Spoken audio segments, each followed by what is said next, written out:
Agreement of sale आणि sale deed हे दोन्ही डॉक्युमेंट तुम्हालाही कन्फ्युज करतात का? चला तर आज जाणून घेऊया या दोन्ही डॉक्युमेंट मध्ये काय फरक आहे ते.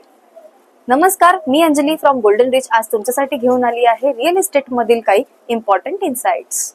अग्रीमेंट ऑफ सेल म्हणजे सेलर प्रॉपर्टी विकण्याचं आणि बायर प्रॉपर्टी विकत घेण्याचं दिलेलं कायदेशीर वचन.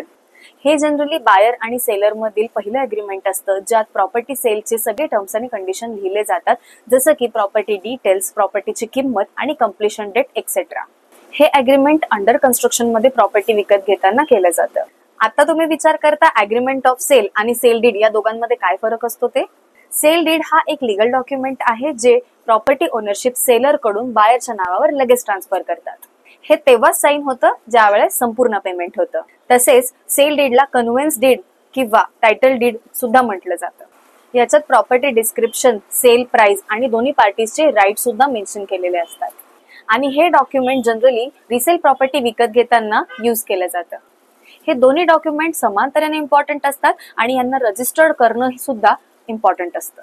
अग्रीमेंटवर स्वप्न पूर्ण होतात आणि सेल डीड वर घर तुमचं होतं. आता तुमच्यासाठी एक प्रो टिप.